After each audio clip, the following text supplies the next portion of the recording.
जय श्री राम, वंदे मातरम, जय हिंदुस्तान। मैं भूपेंद्र सिंह सेंगर बहुत खुशी के साथ सूचित करना चाहता हूं कि पिछली रात 12 बजे से आज़ाद भारत के इतिहास में देश के अंदर गद्दारों पर सबसे बड़ी सर्जिकल स्ट्राइक हुई है। 13 राज्यों में 106 से ज़्यादा पीएफआई नेताओं को गिरफ्तार किया गया है। 50 गिरफ्तारियां तो रात में ही कर ली गई थी।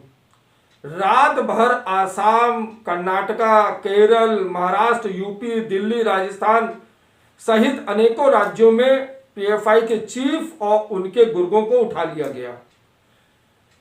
लगभग 106 गुर्गों को उठाया गया है, उनकी गिरफ्तारियां हुई हैं। यहां आपको यह बात जानना बहुत जरूरी है कि आतंकी संगठन सिमी को 2019 में मोदी सरकार ने बैन कर दिया था, तो उनके कुछ गुर्गों को पकड़ा गया था, बाकी सब छुप गए थे और धीरे धीरे वो पीएफआई में शिफ्ट हो गए। और सिमी के पुराने नेता जो थे वो ज्यादातर राज्यों के पीएफआई के हेड हो गए। तो ये उनकी जो मंशाएं हैं वो वही है जो सिमी की थी, वही पीएफआई की हैं। अब आ जाते हैं कि एनआईए और ईडी ने एक जॉइंट ऑपरेशन किया कई राज्यों में मिल के साथ में।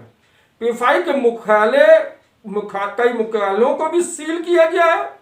डीजी डायरेक्टर जनरल एनआईए ने यह बताया है कि आतंकवादियों का मॉड्यूल जो आईएसआईएस और लश्कर जैसे संगठनों का मॉड्यूल है वो भारत में चलाने का उन पे दोष लगाया गया है। इसके कई सबूत भी मिले हैं। ठोस सबूतों और प्रमाण के आधार पर ही गिरफ्तारियां हुई हैं। डीजी एनआईए ने यह भी बताया कि जॉइंट ऑपरेशन आंतरिक और बाहरी सिक्योरिटी मिला के करीब 250 से ज्यादा ऑफिसर के द्वारा कार्रवाई की गई है। यह बहुत ही महत्वपूर्ण सीक्रेट ऑपरेशन था। 2017 में एनआईए ने एक डॉजियर केंद्र सरकार को दिया था कि पीएफआई को बैन कर दिया जाए, पर उस वक्त एनआईए के पास सूचना में और सबूतों में शायद कमी रही थी या भारत सरकार ने उस वक्त कार्रवाई नहीं की। उसी वक्त मेरे हिसाब से कार्रवाई उनको बैन कर देना चाहिए था, पर किसी कारणवश कार्रवाई नहीं हो पाई थी। तब से पीएफआई और भी खतरनाक तरीके से देश के में आंतरिक तरीके में आघात पहुंचा रहा था। पर अब एनआईए ने केंद्र सरकार को डॉजियर पेश किया है, उसमें पुख्ता सबूतों के साथ ईडी के साथ भी मिलकर रेड की और सबूतों के साथ उनको पकड़ा है। खुशी की बात यह है कि पीएफआई के मुख्यालयों पर बवाल शुरू हो गया है। अदालतों में आतंकवादी समर्थन जो करने वाली समर्थित पार्टियां हैं, तुरंत वकीलों के छातियों से दूध उतरना शुरू हो गया। रो रो के देश में बहुत बुरा हाल हो गया है।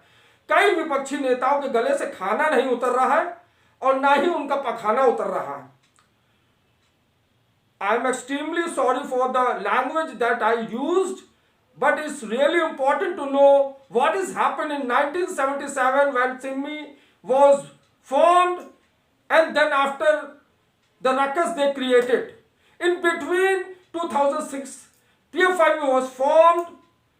So there are so many stages, बहुत सारी स्टेजेस हैं जहां पे नाम बदल जाते हैं पर कार्रवाई और मंशाएं एक ही हैं। क्या ये सब जिम्मेदारियां मोदी, योगी, अमित शाह की हैं? इससे पहले 2006 में जो सरकारें थी उनकी जिम्मेदारियां नहीं थी। गद्दारों ने बहुत गंद फैलाई हुई है। जब आपका उपराष्ट्रपति पीएफआई की मीटिंग को अटेंड कर सकता है और तो वो ये भी बोल सकता है कि मेरे ऊपर खतरा है, बिल्कुल कह सकता है। दिल्ली में 6 पकड़े गए हैं पीएफआई के, वो ज्यादातर सब शाहीन बाग में इन्वॉल्व थे। सभी बड़े आपी नेताओं के खासम खास हैं। अब आप समझ सकते हैं कि गद्दारी की सीमाएं कहां तक की पहुंच गई हैं। पहले कांग्रेस, फिर आप।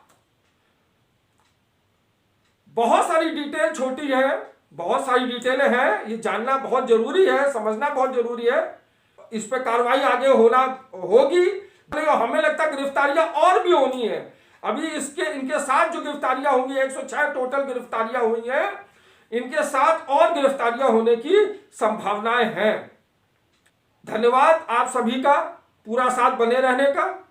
सब्सक्राइब ना किया हो तो सब्सक्राइब कर लें। जय श्री राम।